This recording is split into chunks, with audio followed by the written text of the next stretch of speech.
Bueno, como les decía, bienvenidos, bienvenidas a este taller, este primer taller de un ciclo de talleres que hemos creado, que llamamos Capacidades para Escenarios Dinámicos. Este ciclo de talleres lo hemos organizado en el Departamento de Desarrollo Profesional de la Universidad Diego Portales, que nosotros pertenecemos a la Dirección de Innovación y Desarrollo de la universidad, junto con OHC, Organización Humana Consultores, que este ya es nuestro segundo año en que estamos desarrollando estas actividades en conjunto, en esta colaboración para ir entregando herramientas, temas de conversación, debate, en temas que nos refieren a la gestión del cambio, a recursos humanos, o a capital humano, como en algunos lugares llaman. Ahí hay varias conversaciones de cuál es el mejor lugar o cuál es la mejor forma de decirlo. Y hoy estamos acá junto con Rosa Osorio, quien es directora de Organización Humana Consultores, y también con Juan Pablo, que también es uno de los socios fundadores de la organización. Hoy Rosa, quien es magíster, tiene un magíster en gestión de personas y organizaciones, nos va a exponer sobre un tema que nos parece súper relevante de conversar en estos momentos donde todo cambia, donde hay tanta incertidumbre y donde todo lo que teníamos conocido como que se nos derrumbó un poco con la pandemia. Entonces ella hoy nos va a explicar sobre, brevemente por supuesto, porque estos son temas muy grandes y estos mini talleres son para darnos un puntapié inicial, un acercamiento a estos primeros temas, sobre herramientas para categorizar y dimensionar el cambio. Rosa, o Rosy, como le decimos muchos de nosotros, nos va a exponer sobre esto. Vamos a tener una primera parte como de una exposición, vamos a tener una actividad. Les pido que si quieren hacer alguna pregunta, la escriban por el chat, o bien pueden levantar la mano y abrir su micrófono para hacerla de manera más directa y así generar un clima de conversación y no solamente de exposición, porque la idea de estos talleres es que conversemos y que tengamos un diálogo que nos sirva a todos para poder manifestar nuestras dudas, nuestras inquietudes y también para retroalimentar las experiencias y también proponer qué es lo que podemos hacer frente a estos escenarios dinámicos que estamos viviendo. Así es que bienvenida Rosy, todo tuyo en la pantalla para que así puedas conversar con todos nosotros. Muchas gracias. ¿Cómo están todos y todas? Muy buenos días. En este día un poquito más frío, de otoño, da la sensación de que ya entramos directamente al otoño. Yo por lo menos tengo esa sensación hoy día. Acabo de prender mi estufita. Vamos a hoy día conversar sobre este tema que tiene que ver con en estas capacidades de escenarios dinámicos y que parte con esta charla, son 3 charlas consecutivas, vamos a partir con esta, donde la idea es dialogar un ratito y poder extraer algunas herramientas que nos o modelos, herramientas, vamos a ver que los modelos también nos sirven como herramientas, que nos sirven para poder identificar, dimensionar, poder saber cómo los cambios que están impactando, ¿cierto?, fuertemente las organizaciones de hace un tiempo esta parte, pero yo creo que desde octubre del 2019 en adelante en nuestro país ha impactado en forma muy fuerte y que nos permitan poder, y voy a usar un par de ejemplos para ello, poder saber dónde no me tengo que equivocar, cómo puedo mirar el fenómeno de los cambios de una manera más práctica y luego estas herramientas, ¿qué información me entregan?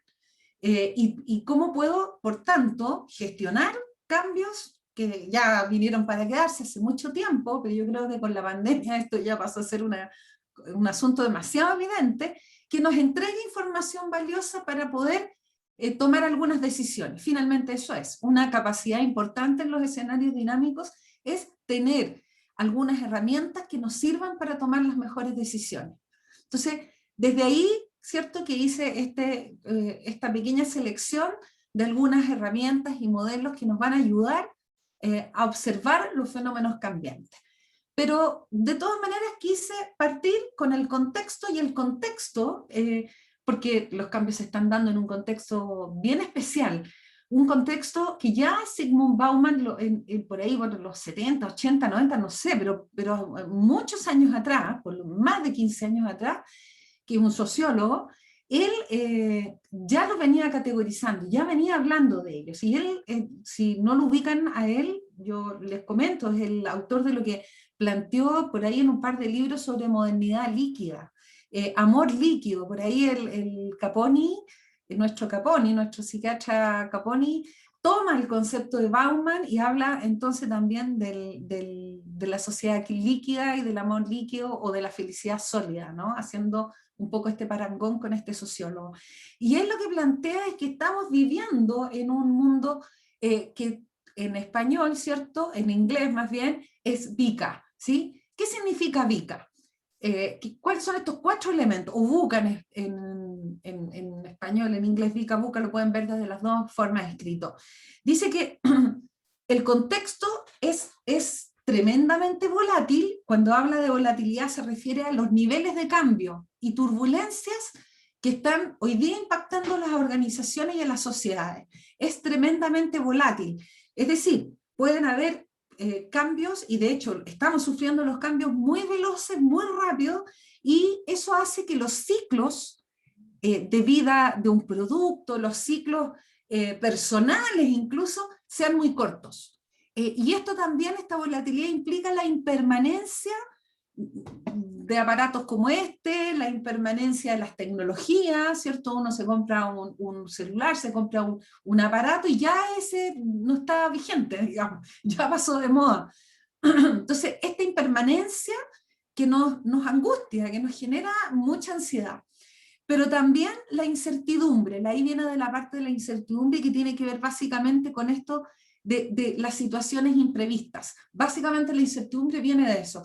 ¿Quién iba a pensar en enero de este año, cuando estábamos viendo las noticias, que eso era algo que estaba pasando por allá, que no iba a ocurrir acá? Pero ¿quién se iba a imaginar esta situación tan imprevista de que en marzo, por lo menos nosotros estábamos en reunión las primeras semanas de marzo en la oficina, y no estábamos hablando de dejar la oficina, ¿sí? Y eso ocurrió y ha ocurrido en la mayoría de las empresas, ¿no? Y esta incertidumbre, que es algo que va bastante, nos desafía como raza, como seres humanos, que nos genera incertidumbre respecto al futuro, muy poca claridad respecto al futuro, y el futuro se transforma en un futuro inmediato, en algo que es más corto. O sea, yo puedo planear de aquí a los próximos mes. Yo compré un pasaje para ir a ver a mis sobrinas, que las voy a ver normalmente 3 veces al año, Valdivia, y no tengo idea si voy a poder viajar. Es decir, tuve que acostumbrarme y decir, bueno, voy a comprar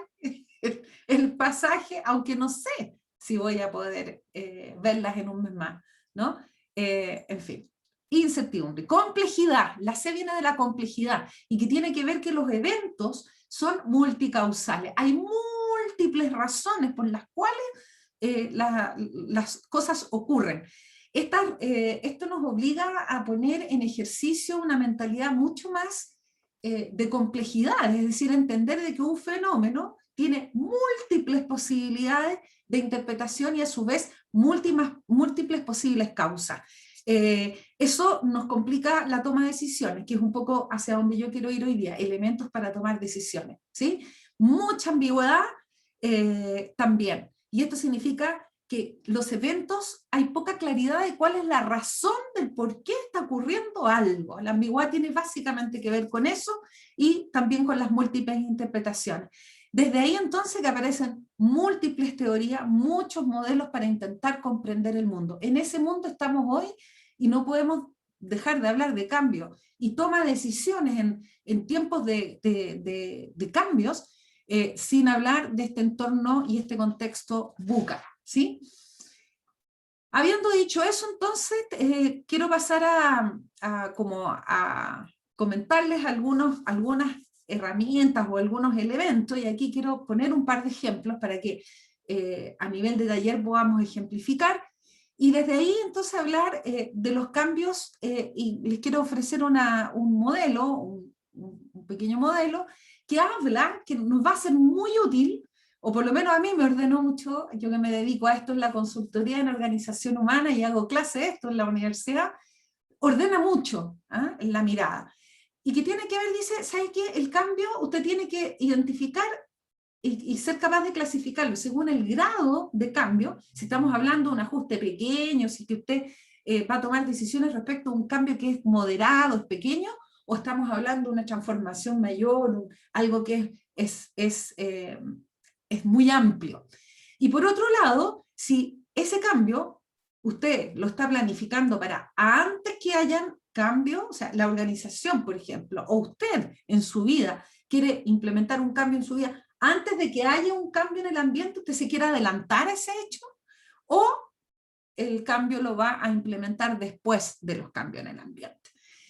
Esto no es menor lo que estoy diciendo, porque en entornos turbulentos, gestionar cambios requiere entender esta distinción, ¿sí? A veces estamos planificando cambios que quieren ser, más bien, que tú quieres que ocurran antes y en forma proactiva, es la palabra que estaba buscando, en forma proactiva, antes que haya un cambio en el ambiente, pero a veces el ambiente te cambió y ya tu cambio proactivo se transformó en algo reactivo, ¿sí? Y es importante porque además esto te va a decir qué tanto te puedes adelantar en una gestión del cambio, si te vas realmente a poder adelantar. Ojo, siempre un cambio implica una acción de adelantarse, gestionar cambios. Y por otro lado, también te va a dar pistas, y esa es la utilidad de esto, de qué tan puristas usted puede ser respecto del modelo que va a implementar o el enfoque que va a implementar. ¿Puede ser purista o no va a ser purista? ¿Qué tan purista puede ser? ¿Ya? Entonces no es menor esta clasificación. Veamos entonces, ¿qué nos dice? Hay cambios anticipatorios progresivos cuando son ajustes pequeños y estos son los más fáciles de gestionar. Yo me adelanto y voy implementando cambios graduales, ¿cierto? Pero también puede ser de que yo no alcancé a adelantarme el ambiente y hago más bien un cambio reactivo, pero es progresivo, de a poquitito, lento pero seguro, como dice el dicho. Pero en los entornos turbulentos, muchas veces estamos en el lado derecho, ¿cierto? En los cambios reactivos, muchas veces. Pero también podría ser que estoy planificando un cambio muy importante, por ejemplo, los cambios culturales. Cuando usted, que se habla mucho, yo escucho mucho, usted va a ver ahí que todo el mundo comenta, necesitamos un cambio cultural en la empresa, irnos hacia la transformación digital. Ojo, cuando estamos hablando de cambios culturales, estamos en los cuadrantes de arriba. Estamos hablando de grados de cambio y transformación mayor. No nos podemos equivocar en eso. Para eso sirve este modelo. Un cambio cultural siempre es un cambio mayor. Bueno, yo me puedo anticipar, voy a hacer un cambio radical y me voy a anticipar, y ahí, por ejemplo, la gestión del cambio en la minería está mucho en este cuadrante, ¿no? Yo he participado en un montón de proyectos anticipatorios radicales. O sea, estuvimos en el 2008 diseñando lo que iba a ser, lo que iban a ser los cambios y gestión de personas para Codelco en una de sus divisiones, que iba a ocurrir a partir del año 2021 en adelante. O sea, y son anticipados, tú te anticipas, pero estamos hablando de cambios mayores. Pero también, y sobre todo en los entornos turbulentos, ya les dije, en los entornos turbulentos lamentablemente solemos estar a la mano derecha, hay cambios reactivos radicales. Y estos cambios reactivos, porque vino un cambio en el ambiente y no me quedó otra, ¿cómo lo definimos? Como cambios emergentes, que son externos porque la necesidad de cambio viene desde afuera, que no tuvimos tiempo mucho de planificar su respuesta. Solamente podemos planificar qué respuesta vamos a dar, pero no podemos planificar que el cambio ocurra. ¿Se entiende? Es una distinción importante. O sea, ¿y qué mejor ejemplo para esto que el coronavirus? El coronavirus no planificamos que llegara, nadie lo planificó, incluso cuando llegó nadie supuso que iba a tener en enero de este año, del año pasado, perdón, nadie estaba pensando que íbamos a tener que planificar, cambiar nuestras formas de trabajo. La ley del teletrabajo que lleva años en el Congreso durmiendo ahí, que de repente pasó a ser la ley que había que mirar y que había que... Bueno, ese es el factor, es lo que ocurre con este tipo de cambios. Y quiero poner otro ejemplo, y vamos a trabajar con estos dos ejemplos, y de eso se trata, poder mirar los modelos con estos dos ejemplos, que me parece que es un buen ejemplo, un buen ejemplo desde tal vez algunas cosas que no se tienen que hacer, y que nos sirve a todos, y que tiene que ver con el cambio que nos trajo el Transantiago. Fíjense que, ¿y por qué lo tiré de abajo hacia arriba? Esto pensaba ser un cambio anticipatorio progresivo, así se pensó, así debería haber sido, pero lo que nunca ocurrió fue que fuera así. Si bien es cierto, fue anticipatorio, el gran error, uno de los grandes errores que tuvo el gobierno y la gente que estuvo asesorando, y yo diría que la comprensión global fue pensar que era un cambio anticipatorio progresivo en condiciones de que se implementó como un cambio anticipatorio, pero que era radical. No se entendió, nunca se hizo un buen diagnóstico. Se pensó que estaba en el cuadrante de abajo y en realidad se implementó como si fuera un cambio de arriba. No se comprendió de que en realidad era una transformación mayor. Nunca se entendió de esa manera. Y eso generó los problemas que todos conocemos. Entonces, habiendo dicho eso, es bueno recordar solamente que el mínimo, cuando hablamos de cambio planificado, cuando hablamos de gestionar cambio, y es en el cambio planificado donde nosotros vamos a hacer gestión, principalmente, lo otro ya adaptación, ¿no? Tiene que ver con definir un estado actual y un estado deseado. Hoy día yo estoy parada en el estado actual, por lo tanto, una expresión que yo uso que quizás no es muy académica, así que me van a disculpar en ese sentido, es que cuando nosotros hacemos gestión del cambio, estamos haciendo futurología. Sí, señores, futurología, porque yo estoy parada aquí y yo lo que necesito diseñar es qué es lo que va a ocurrir allá, en un momento futuro, ¿sí? Hay un estado deseado y la gestión del cambio consiste, y ahí vienen las herramientas, en ir tomando decisiones que me permiten ir avanzando hacia ese estado deseado, sea un cambio radical, sea un cambio progresivo, sea anticipatorio o sea reactivo, ¿sí? Lo ideal es que sea anticipatorio, pues eso es lo ideal, pero en los entornos cada vez más turbulentos nos estamos encontrando cada vez con cambios más reactivos. Es sumamente importante, este es el mínimo, nunca se olviden, dibujar el estado deseado es quizás el primer gran, no quiero decir herramienta, pero es el mínimo, el piso mínimo que usted tiene que saber. Y eso, para dibujar el estado deseado, el otro mínimo es saber dónde estoy parado. Porque si usted no hace bien ese diagnóstico, dónde estamos parados, cuál es el estado actual, cuál es la línea de base, vamos a tener más problemas como en el Transantiago, ¿sí? El estado actual también estuvo mal evaluado en el Transantiago. Se pensó de que la gente era tanto el deseo que la gente tenía de cambiar el sistema que bastaba con un par de acciones y una figura emblemática como el Bam Bam Zamorano y que con eso estábamos listos. Y se acabó. Y un fin de semana de prueba antes y listo, el lunes partimos.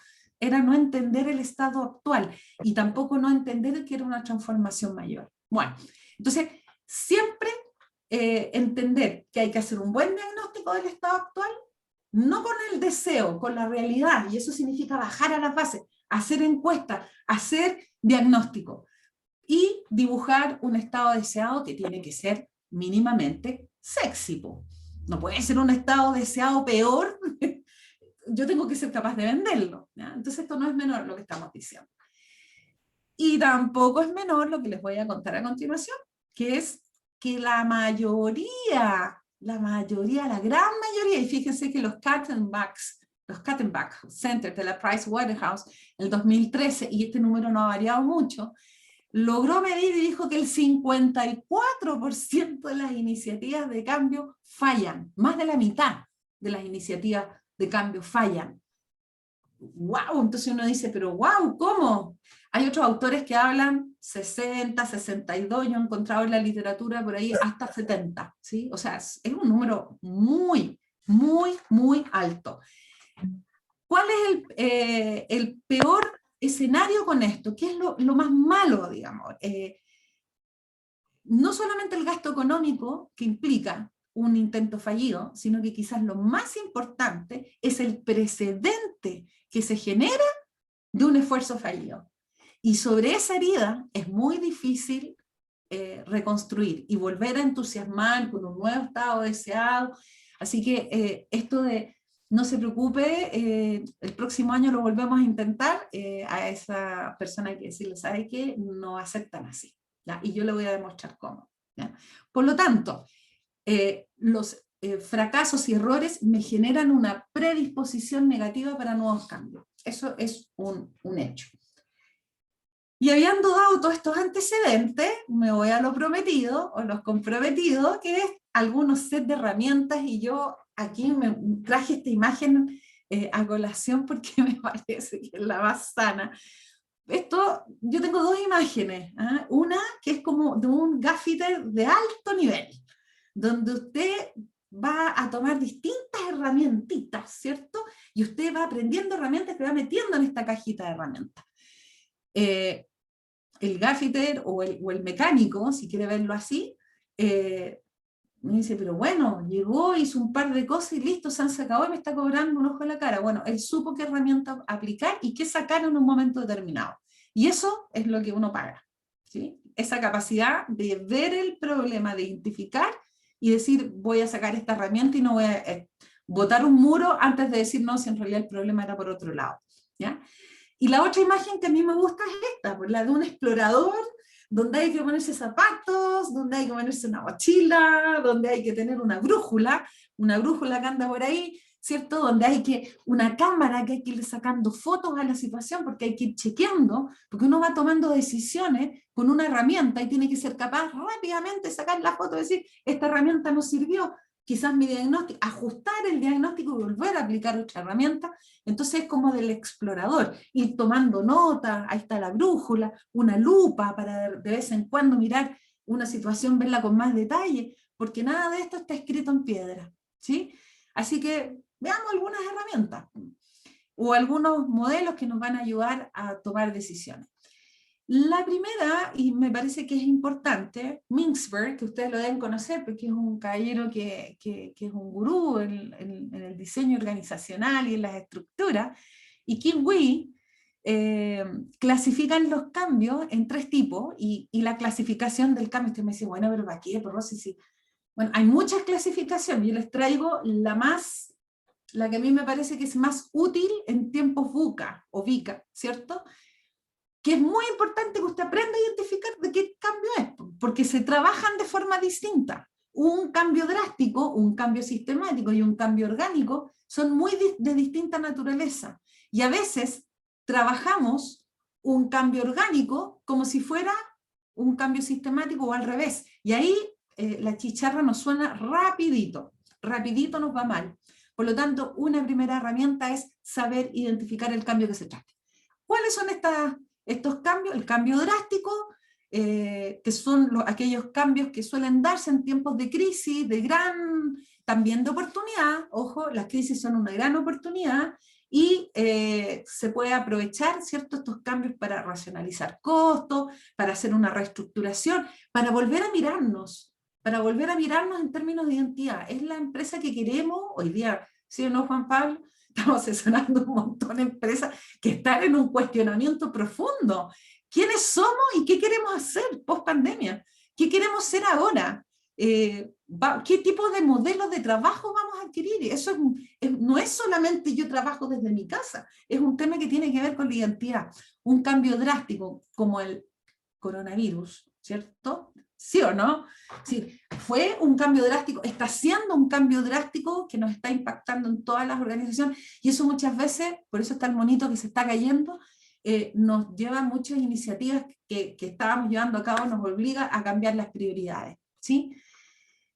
El cambio sistemático es un cambio menos ambicioso, ¿ya?, que el anterior. Ojo, el cambio drástico puede ser reactivo, como el que estamos sufriendo, o puede ser proactivo, ¿sí? Es más difícil ver cambios drásticos proactivos, pero se pueden ver, ¿sí? En el cambio sistemático, en cambios menos ambiciosos, es más lento, es más focalizado, ¿cierto? Y es el cambio que a los consultores nos encanta porque es el ordenadito, donde yo estoy aquí, voy para allá, hago diagnóstico, hago intervención, voy midiendo, es más ordenado. Es un cambio, ojo, los cambios sistemáticos no es que no se estén aplicando, pero vamos un poquito con dificultad porque no está siendo tan fácil con los tiempos tan turbulentos como lo que estamos viendo, pero bueno, es el tipo de cambio. Y el cambio orgánico, en cambio, es un cambio que suele surgir de las bases, no es desde las cúpulas, a diferencia de los otros dos. Y este tiene una distinción muy relevante, porque un cambio orgánico tengo que ser capaz de identificarlo. Frecuentemente estos cambios involucran procesos mucho más complejos y ojo, porque no vienen definidos por la alta dirección, no vienen definidos de la estrategia, muchas veces se gestan ahí.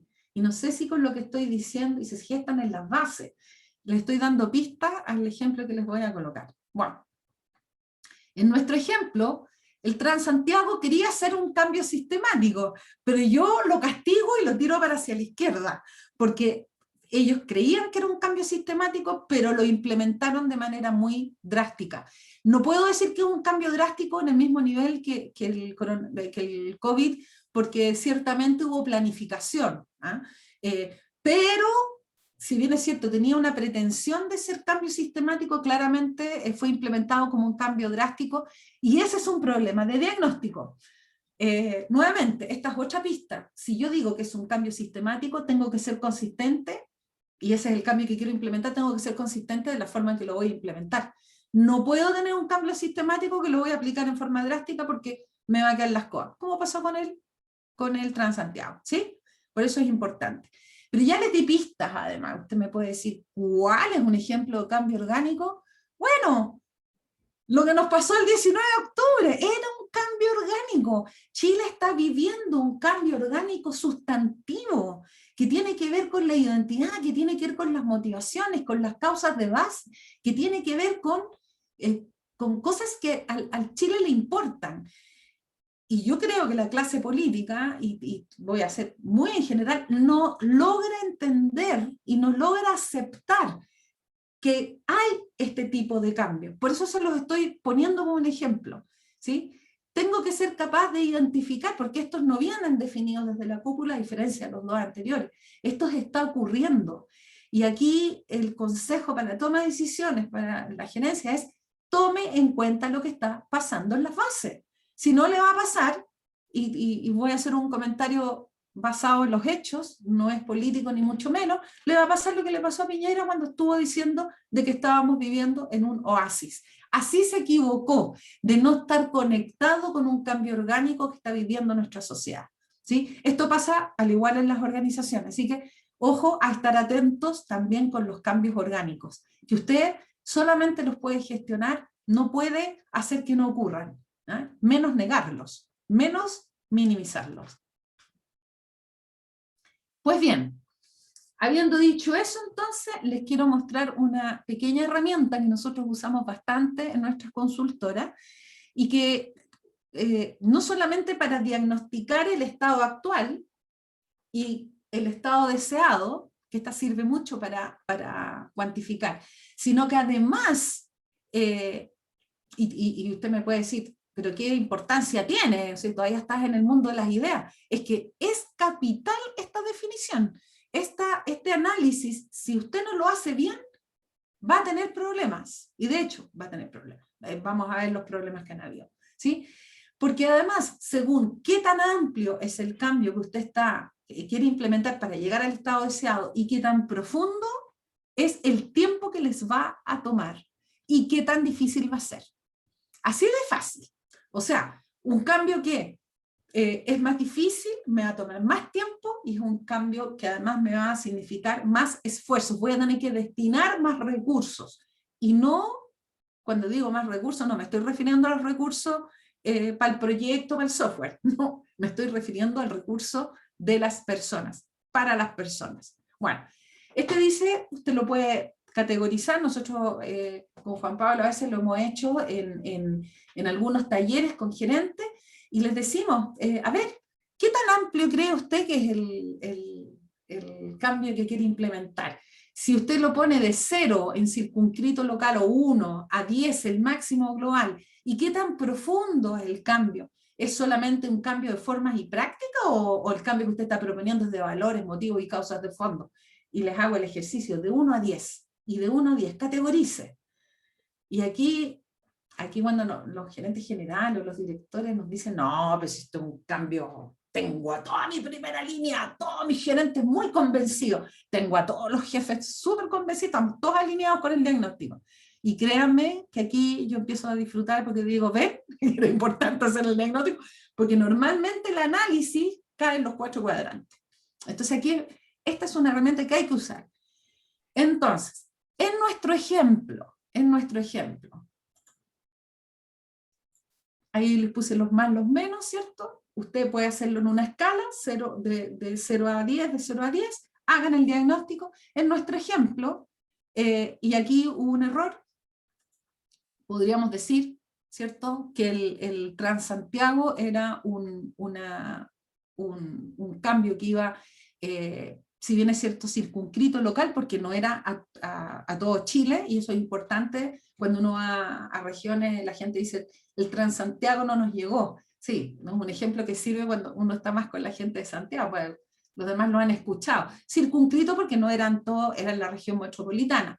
Sin embargo, el gran error que hubo fue no entender, y aquí fue el problema diagnóstico, no entender. Esto lo he conversado mucho con 2 consultores que estuvieron trabajando en ese proyecto de diseño. Es decir, nos equivocamos, nosotros nos focalizamos como que iba a ser un proyecto solamente que cambiaba formas y prácticas de movilizarse en el Gran Santiago. Y el diagnóstico estuvo malo, era un cambio que proponía un cambio en los valores. De los valores no me refiero a los monetarios, en la manera en que concebimos nuestra ciudad, en la manera en que concebimos la cohabitación.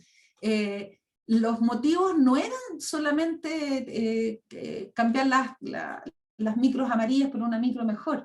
Los motivos eran un motivo mucho más profundo, más de sustentabilidad. Y las causas de fondo eran muy relevantes. Imagínense que todo lo que ocurrió en la implementación inicial de Transantiago iba totalmente en contra con aquello que promulgaba, que era, acuérdense las micros colgando, acuérdense la gente que salía del metro a las calles a tratar de salir. Entonces, este fue un error diagnóstico muy importante que no fueron capaces de visualizar, que en realidad estaban en una profundidad más amplia. Si se quedan solamente con la cáscara, habrían dicho, es solamente un cambio que era circunscrito y solamente de formas y prácticas. Y bueno, en nuestro otro ejemplo que hemos estado llevando adelante, el COVID, además, aquellos que no estén entendiendo, yo creo que ya este año, Juan Pablo, corrígeme, yo creo que este año estamos mejor. El año pasado todavía se pensaba que era un cambio formal y operativo, que el COVID vino y que no, van a estar trabajando un tiempo en su casa y después la gente va a volver. Hoy día creo que está mucho más claro que lo que fue el año pasado, de que en realidad el COVID vino a cambiarnos la identidad del trabajador y de la concepción del trabajo, que tenemos que hacer una intervención a nivel de la cultura si queremos realmente volver a una normalidad que nunca va a ser la misma normalidad de antes, que tenemos que cambiar el modelo mental de eficiencia y los estándares del deber ser.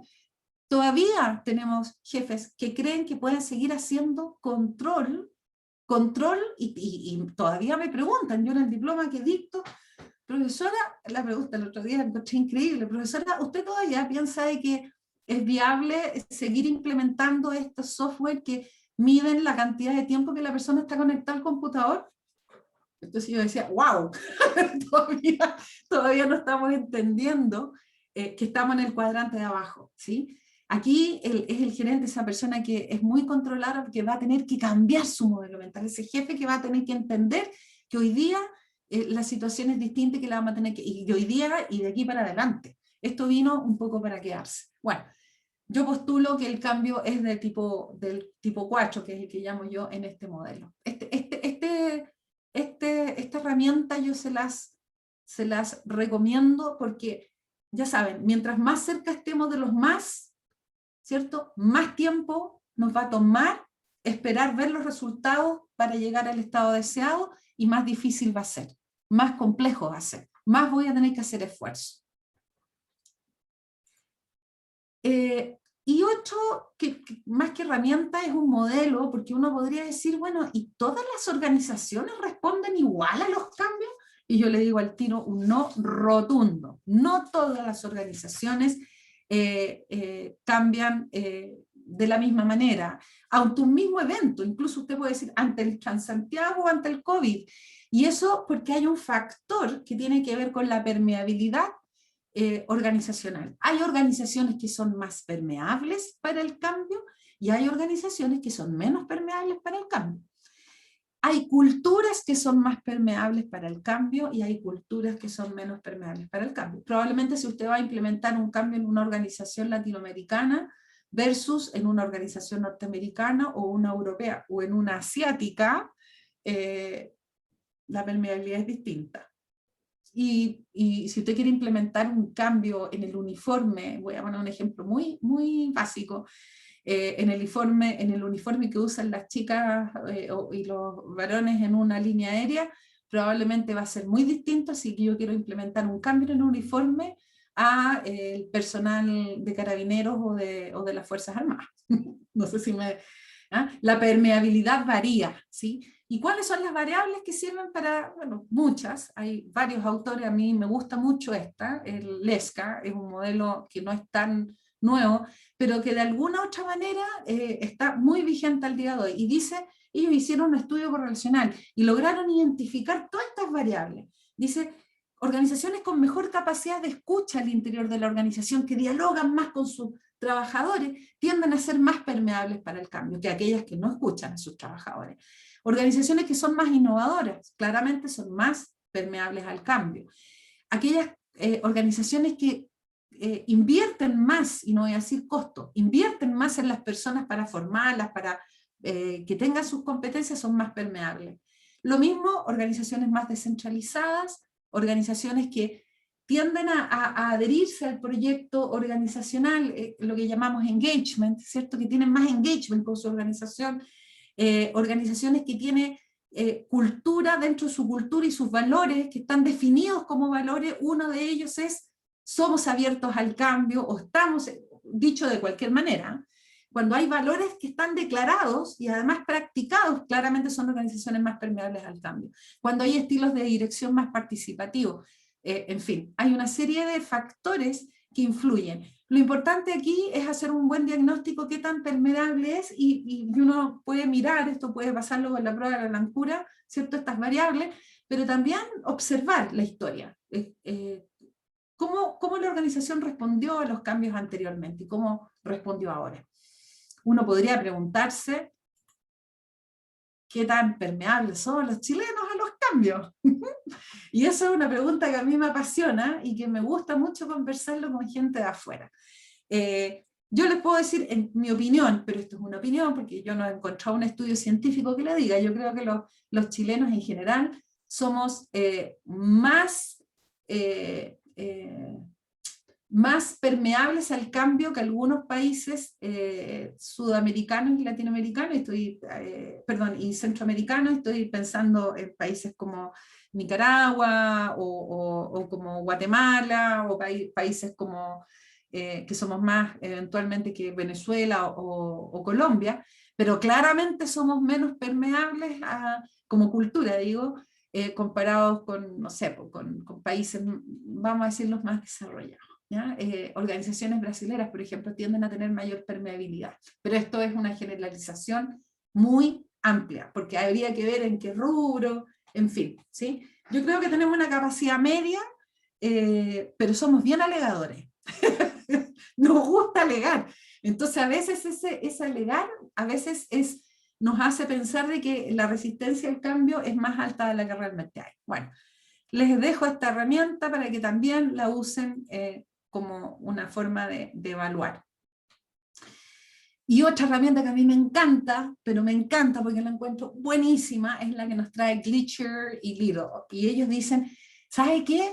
Mida la disposición al cambio. Y es obviamente una herramienta conceptual. Aquí los ingenieros, por favor, se quedan todos callados porque es una herramienta conceptual, no es una fórmula matemática, ¿ya? Así que no vengan aquí que el factor, no, es conceptual, ya estamos en el mundo conceptual, porque en el mundo del comportamiento humano podemos medir, pero medimos también con escalas que pueden medir factores humanos, ¿sí? ¿Cuál es esta herramienta? Dice, la disposición al cambio. Usted la tiene que medir si todos estos factores en conjunto son mayor a los costos percibidos, porque todo cambio implica un costo. Siempre, siempre, aunque sea el cambio mejor y el más vendedor y el que usted dice, lo único que quería hacer este cambio en mi vida, aún que esté en la mejor disposición, siempre el cambio tiene un costo. Y eso es importante entender. Entonces, ¿qué dicen estos dos autores? Mire, señores, dicen, la disposición al cambio, y esto lo puede analizar en una persona, en un equipo, en un departamento, en una organización, o en un país, o en una región, ¿ya? Es función de qué tanta necesidad percibe la gente de implementar ese cambio. Dice, necesidad, es que no tengo necesidad. Bueno, pero yo puedo acrecentarla, para eso está el marketing, para eso están las comunicaciones, ¿cierto? ¿Qué tanta necesidad siente la gente que tiene para implementar ese cambio? ¿Qué tanta inconformidad está el estado actual? Mientras más inconforme estoy con el estado actual, más dispuesto voy a estar para cambiar.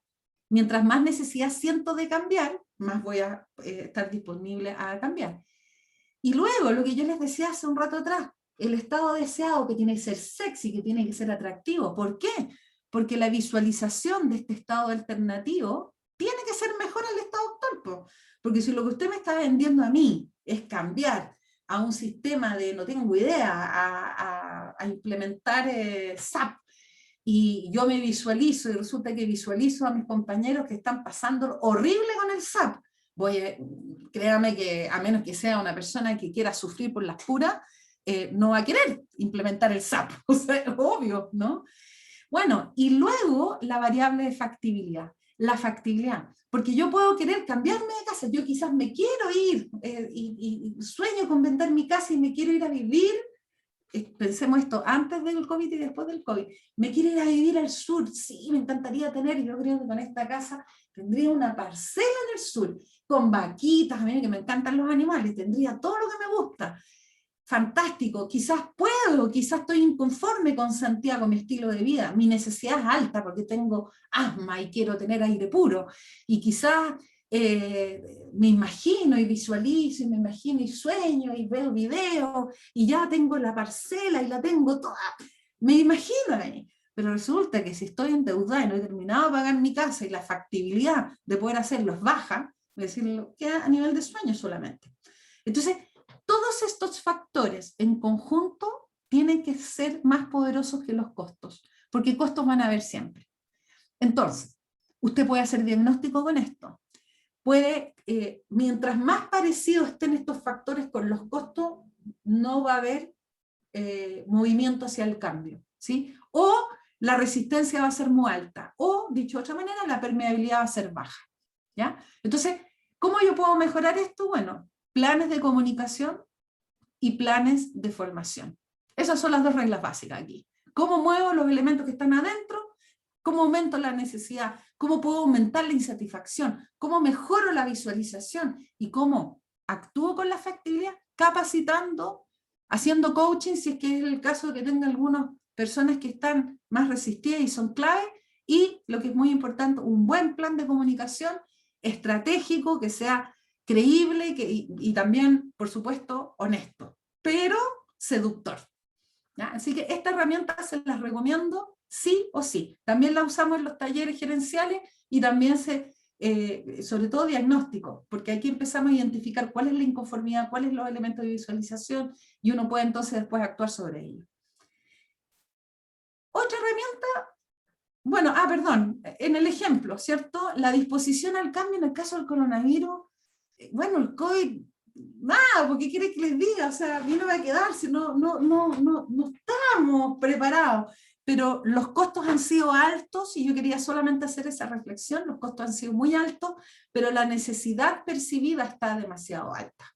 La necesidad, la N en el caso del COVID, está tan exacerbada que en realidad, aunque no haya mucha inconformidad, aunque no haya muy buena visualización, al principio todo el mundo soñaba con que trabajar desde las casas iba a ser maravilloso, pero al poco tiempo nos dimos cuenta de la realidad que eso no era tan maravilloso, sobre todo para las personas que tienen que conciliar vida personal y laboral, y sobre todo mujeres que tienen que conciliar, y digo mujeres porque esto es lo que dicen los estudios, que están conciliando crianza de niños más pequeños, ¿sí? Mi comentario no es machista, yo creo en la parentalidad, pero los estudios muestran que las que están pasando lo más mal son las mujeres, ¿ya? En eso la investigación es muy clara. Entonces, lo bueno sí que la disposición al cambio fue una necesidad del puerto de un buque, y eso, claro, mejoró, por decirlo así, y bueno, nos fuimos todos a la casa.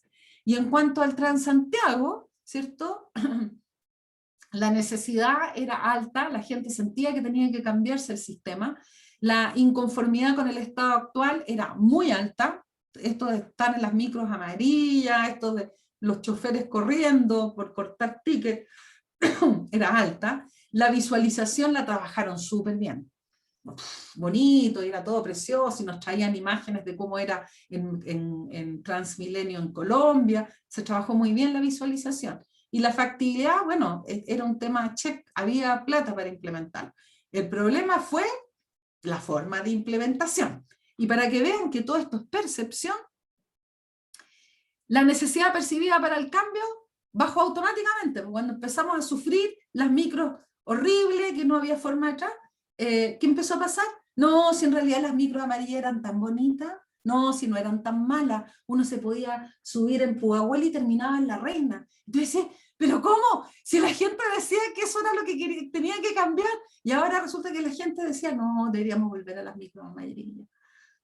La inconformidad con el estado actual subió por las nubes, y la visualización del estado alternativo se fue a las pailas. Entonces, qué bonito ejemplo de cómo esto puede ir cambiando, y son percepciones. Trabajar con la gestión del cambio implica trabajar las percepciones. Una última herramienta, como herramienta propiamente tal, es esta formulilla que plantea este autor, ¿cierto? Bourset, y él dice que el cambio fracaso, o sea, que un cambio tiene costos, eso ya lo habíamos dicho, y que estos costos pueden ser muy altos, ¿cierto? El costo real de un proyecto tiene que ver con estas pérdidas en los proyectos culminados a las malas, cuando el proyecto sale al final mal, pero tiene que terminar, y eso es un factor que él mete en la fórmula, y esto se puede cuantificar incluso en costos económicos y no monetarios, pero hasta económico, ¿cierto? Económico, cuánto más me salió el software, cuánto más tiempo más tuve que tener a la gente capacitando, cuánto más tuve que trabajar con la consultora que me estaba implementando el modelo, cuánto más tuve que capacitar a la gente, cuánto más tuve... Es fácil, ¿cierto? Y también pone la variable del lucro cesante, que son las ganancias no percibidas por mala implementación del proyecto. O sea, en el fondo viene siendo algo así como el costo oportunidad, ¿sí? Entonces, bueno, y eso además sumado a la precariedad del resultado final del proyecto. Todos estos elementos dicen, ¿sabe qué? Usted los suma y este va a ser el costo real de su proyecto. Entonces, otra herramienta que le va a decir, este es el costo real que estoy dispuesto a pagar. ¿Sí? Entonces, anticípese y diga, cuantifique, aquí están los elementos usted para poder cuantificar. Bourset dice, el proyecto de cambio tiene que ser capaz, este costo real tiene que ser capaz de usted mostrarle, antes de que se le vaya todas las paglas, que tiene que abandonar el proyecto, o que tiene que volver a empezar o hacer algo, ¿sí? O cambiar el rumbo del proyecto. Desde el punto de vista cualitativo, cuando el proyecto sufre retrasos constantes, cuando cuesta mucho más de lo estimado, esta es la forma de calcularlo, o cuando los resultados del proyecto son en realidad mediocres y no cumplen la promesa. ¿Ya? Entonces es una muy buena herramienta. Perdón, creo que no había mostrado la imagen, ¿o sí? ¿O estaba? ¿No? Ya, perdón. Ahí está la imagen de la fórmula, la dejo ahí unos minutos. Hay un modelo a continuación, que más que herramientas es un modelo, yo se los voy a explicar muy rápido por tema de tiempo, pero que se los dejo para que usted lo investigue, lo averigüe, que me parece que es relevante, y que dice, es el modelo de Wilfred Kruger, y dice, ¿por qué se los muestro? Solamente para decir de que el modelo dice que gestionar problemas es solamente un 10% lo que debe ser la preocupación del equipo de proyecto. Ojo, porque gestionar problemas suele ser la preocupación del 90%, y ahí Kruger dice, usted está equivocado. Su preocupación, sus esfuerzos, su energía solamente debiera estar 10% dedicada a esto, porque su verdadero problema debiera ser estar, y no problema, sino que su verdadero esfuerzo debiera estar en superar las barreras que realmente va a tener usted a la hora de implementar un proyecto. Y eso está debajo de la línea de flotación y tiene que ver con las personas.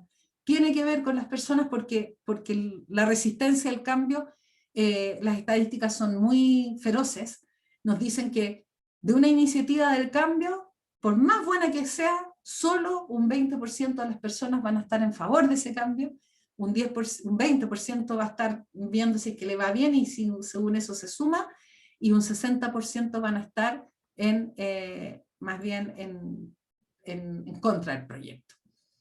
Así que los números no son tan buenos, digamos.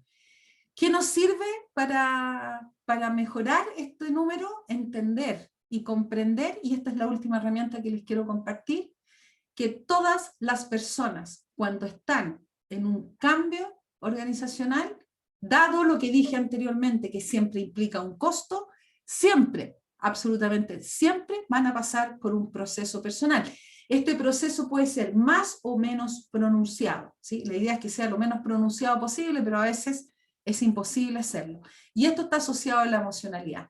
Por lo tanto, la herramienta que le quiero mostrar ahora tiene que ver con identificar las distintas etapas y que usted sea capaz de respetar las etapas que las personas están viviendo, ¿sí? ¿Cuáles son estas etapas? Son básicamente 4. La de negación, que es una primera etapa muy compleja, es una etapa que es donde yo básicamente digo, no, si esta cuestión no va a pasar, no va a ocurrir. ¿Cuánto tiempo estuvimos en Chile en negación con el COVID? No, si yo creo que esa cuestión no va a llegar a Chile. Esa es la etapa de la negación. No, si esa cuestión pasó en China. Que está viajando el virus, no, pero no. Hay gente que hoy día está en negación. No se quiere vacunar, no quiere usar mascarilla. Entonces, vayan pensando que la etapa de negación es muy desadaptativa. O sea, es normal que ocurra, pero es desadaptativa si es que se prolonga demasiado, ¿ya? Como estamos observando en estos ejemplos que estoy colocando. Es una defensa. Lo que hay que entender es de que es una defensa natural y normal de los seres humanos. Pasada la etapa de negación, entramos a la etapa de resistido total. Y aquí me estoy acordando la detención de este cabro que andaba en skate, sin máscara y además repartiendo bichos por todos lados, que es ya una etapa que es mucho más activa, más defensiva, la tenemos que entender así. Tiende a ser una etapa de inconformidad, disgusto y de ataque. No, esta cuestión no va a resultar, no, porque resulta que aquí nos quieren reprimir, no, porque el estado de excepción es solamente para manipular, ¿ya? Una resistencia activa, ¿sí? Insisto, estas etapas son normales, Lo que pasa es que tenemos que ayudar a las personas a transitar rápido por estas etapas. ¿Por qué? Porque todos los cambios implican costos. La tercera etapa, una etapa que la resistencia empieza a pasar de a poco, estos no son así, sino que va mutando de a poquitito, y la persona ya empieza a explorar, empieza a ver, bueno, ya no queda otra, se reconoce que ya el cambio llegó para quedarse, no me queda otra. Cuando entramos en la etapa de exploración no tiene que ser así, como decir, bien, vamos bien encaminados, es una buena etapa, no se siente la persona cómoda todavía en la exploración, pero dice, ya, bueno, ya muéstramelo. No estoy convencido de esto, pero muéstrame, a ver cómo funciona este SAP. ¿Ah? No sé si va a funcionar, pero bueno, a ver, te doy la oportunidad. ¿Ya? Ahí ya está empezando a abrir las ventanas. Y la última etapa ya es la de compromiso, que es la etapa donde decimos que el cambio ya se incorpora. Bueno, solamente quería mostrarles y dejarles una imagen como esta al final de este pequeño taller. Yo sé que pasamos rápido, pues son varias herramientas que usted puede utilizar, pero no nos olvidemos que cuando estamos viviendo cambios como los que estamos viviendo hoy día en nuestra sociedad, como país, el cambio del cual vamos a ir a votar, el cambio que queremos, ejercemos nuestro derecho a voto el fin de semana, porque estamos por un cambio, pero también los cambios que estamos sufriendo como sociedad, como humanidad. A mí me traen adelante esta imagen que tiene que ver básicamente con la ave fénix. La ave fénix que tiene la capacidad de reinventarse y que tiene la capacidad de renacer de las cenizas. Yo creo que estamos en una etapa de la humanidad y de la vida en que esa es nuestra opción, y esa es la invitación además que les quiero dejar. Hay que ser resilientes para trabajar en los cambios, pero bueno, llegaron para quedarse y hagámoslo lo mejor posible. Eso era lo que les quería comentar. Yo no sé si hay preguntas, Rocío, que podamos contestar. Sí, tenemos algunas preguntas, Rosy, te las mandé como acordamos para que Perfecto, tú misma las vayas leyendo. Patricia también nos hace perfecto. comentarios. Si quieres, Raúl, está todo en tu WhatsApp para que lo veas tú misma. ya lo vi. Raúl, Neto, Hola, hola, hola. toda la razón. ¿Cómo estás? Hola, todo bien, gracias. Muy Saludos a buena tu todas y pregunta, todos. Raúl. Súper buena. Para todos se las leo. Dice, ¿qué relación tiene el fracaso de los cambios con la cultura, oposición conservadora a una sociedad? Mucha, po. No digo que una cultura se torne conservadora por los fracasos, pero sí, Raúl, que los fracasos tienden a reforzar los elementos conservadores que tenga una cultura. Por cierto que sí. Por eso, en las organizaciones, mientras más conservadoras son, más tenemos que tener cuidado con que quizás el cambio muy ambicioso no es bueno. Quizás el cambio muy ambicioso tenemos que partirlo en hartos cambios chiquititos, y lo que es una muy buena práctica en gestión del cambio, paso número 1, logro, chiquitito, no importa, logro, chaya, festejamos, uy, fantástico, somos capaces, vamos al segundo, y después vamos al tercero, ¿sí? Con las culturas conservadoras hay que trabajar un poquito más así, porque claro, un fracaso se transforma en la bandera de todos los conservadores para decir, ¿viste por qué no había que cambiar? Estamos perdidos si cambiamos. Así que muy buena tu pregunta, muchas gracias. Vale. Súper buena. Juan Pablo nos pregunta, ¿cuáles son las razones más comunes del fracaso de un proceso de cambio planificado? Está sabido, Juan Pablo, de que es pasar por las personas, es decir, no haber considerado, y aquí quiero volver sobre un modelo, porque este es el que no te da la respuesta. Este modelo es el que te explica cuál es la principal razón. Es, sobre todo en una sociedad como la chilena, como una cultura empresarial chilena, la formación universitaria chilena, que a los ingenieros, a los psicólogos, a los sociólogos se nos enseña a trabajar principalmente en los problemas, en lo que, y te van a preguntar en cualquier proyecto, ¿cuánto cuesta? ¿Qué saco adelante y cuánto me va a tomar? Cuando esos son los tres problemas, no digo que no sea importante, pero son menos relevantes. Los relevantes debiera ser, y en la formación nos deberían entregar muchas herramientas de formación para darnos todas estas otras pistas. ¿Cómo identificamos los elementos de poder y política organizacional? Y a nivel país, la gestión del poder y política es clave, es clave. Yo he visto proyectos de cambio millonarios, invertidos muchos dineros, y no puedo decir ni un nombre, pero que después de 1 año y medio de lanzamientos, de fiestas, de lo que se les ocurra, de cambios drásticos, de cambio de estructura organizacional, porque no fueron capaces de ver los elementos de poder y política y gestionarlo, volvieron para atrás y la empresa se terminó vendiendo, una de las empresas más exitosas de Chile. Entonces es de loco, por no haberse fijado en ese elemento que está debajo de la línea de flotación. Y lo otro, Juan Pablo, es lo que está abajo a la izquierda. Entender que gestionar cambios es gestionar percepciones y gestionar creencias. Esta debiera ser el 90% de la preocupación de las empresas. Y miren lo que está debajo también, gestionar la resistencia al cambio, ¿sí? Identificar quiénes son los promotores. Para eso nosotros en la consultora tenemos mecanismos de evaluación. ¿Quiénes son los verdaderos promotores? ¿Quiénes son los oponentes? Ya eso los puedes identificar, los que dicen yo no le creo a esto, no se preocupe tanto de él, preocúpese de los ocultos, ese que no le dijo, que le dijo, sí, jefe, está bien, pero por detrás esta cuestión no va a resultar. Y aunque usted no lo crea, eso muchas veces está a nivel de la jefatura. Y nunca te enteraste, o sea, mapeaste mal a estos personajes. Entonces, este modelo responde mejor esa pregunta. El 90% tiene que ver con las personas. Todo lo que está bajo la línea de flotación tiene que ver con las personas, con lo inmaterial, con lo inconsciente, con lo emocional. Patricio Retamales comenta y señala un link. Yo quiero ese link. Antes que nos vayamos, dice, ¿Dónde está el trabajo estudio que, o pide el link, dice, o demuestra que las mujeres o madres están sufriendo, siendo más afectadas que los hombres y padres en esta pandemia? Yo te invito, bueno, ahora es difícil, pero te invito a revisar dos estudios. Uno es el termómetro de salud mental de la Universidad Católica, que hace en conjunto con la H, ahí está el link. Ahí hay un estudio que ha sido transversal, que se viene estudiando desde que partió la pandemia. Hoy día salió ya, o sea, hace unas semanas salió el tercer estudio ya, porque se van haciendo monitoreo.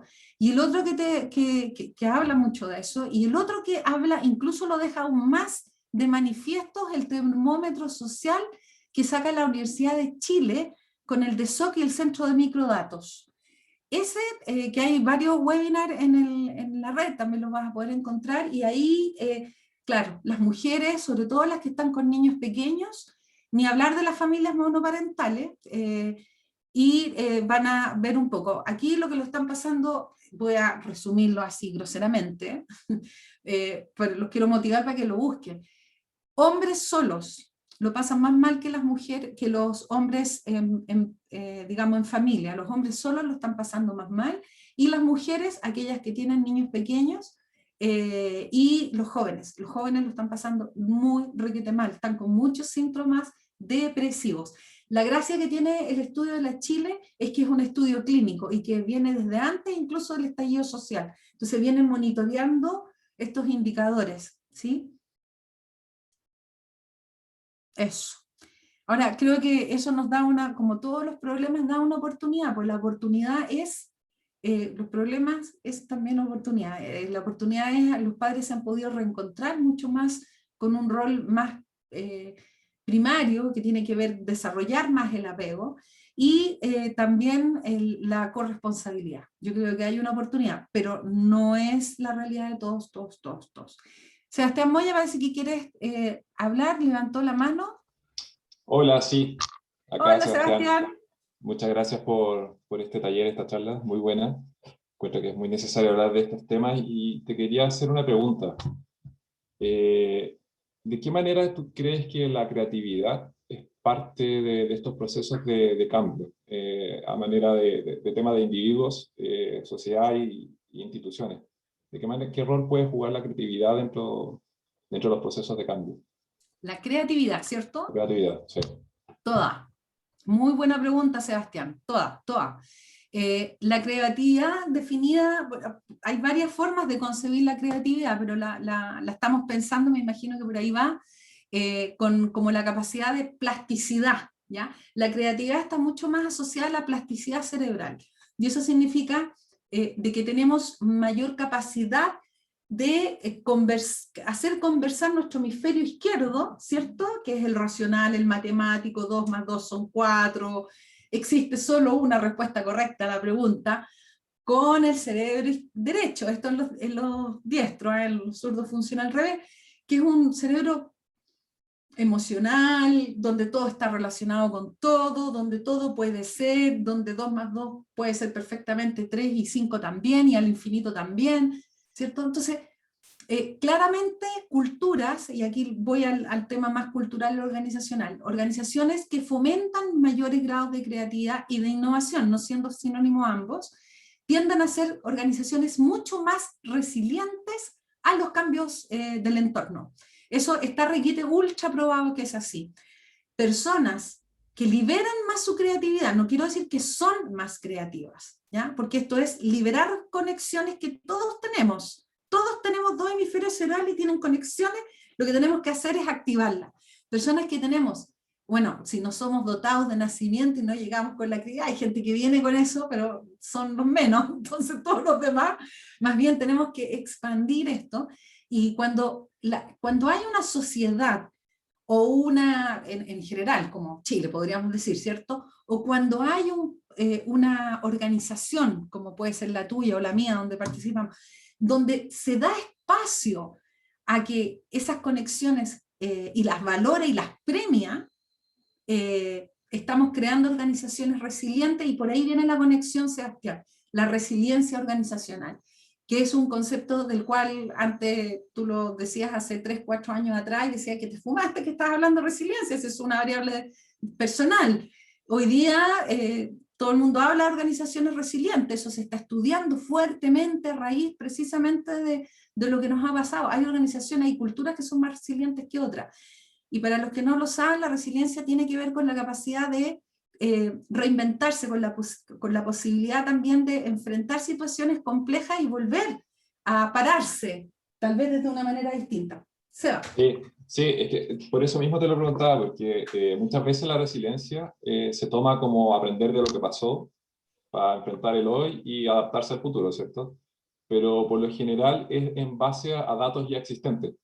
Es como un poco de perspectiva, es como el tema de, en relación a lo que ya ha pasado, puedo enfrentar el futuro, ¿cierto? Entiendo. Sí, pero ahí donde yo creo que la creatividad quizás juega un rol, porque uno puede imaginar escenarios no existentes, no tomar esa base de datos, esa estadística, esa business analytics que está tanto de moda ahora en los datos, sino que tomar escenarios que todavía no ocurren, que puede haber sido el COVID, para poder anticiparse a ese tipo de cosas. Incluso ahí se empieza a mezclar con la ciencia ficción y otro tipo de cosas. Pero hay un tema de la creatividad que es necesario, yo creo, para los cambios a futuro y tiene que ver con este planeamiento inicial, hasta dónde quiero llegar, que hablaba al principio. Correcto.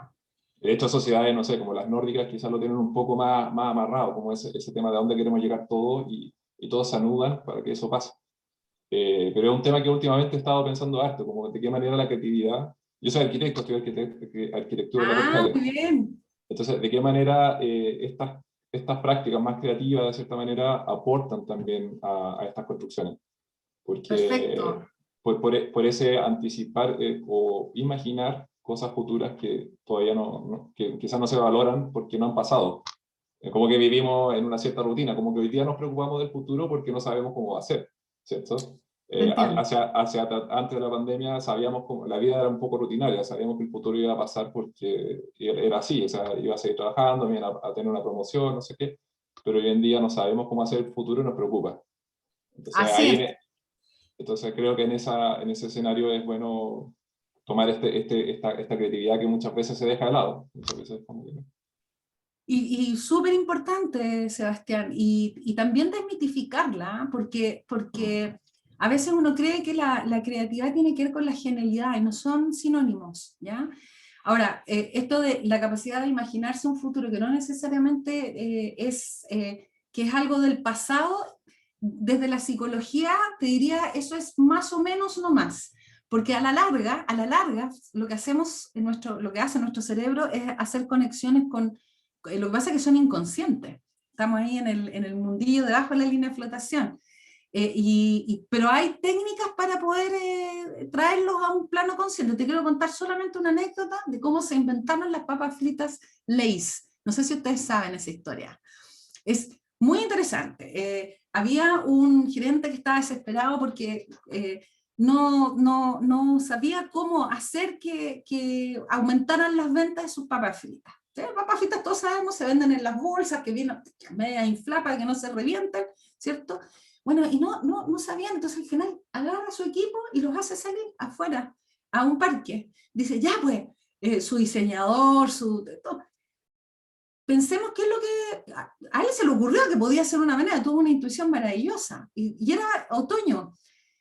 Y fíjate que iba la gente caminando y todos, qué raro este señor, bueno, pero algunos se sentaron a conversar y un diseñador que iba caminando, un diseñador industrial, iba caminando y de repente ¡ay!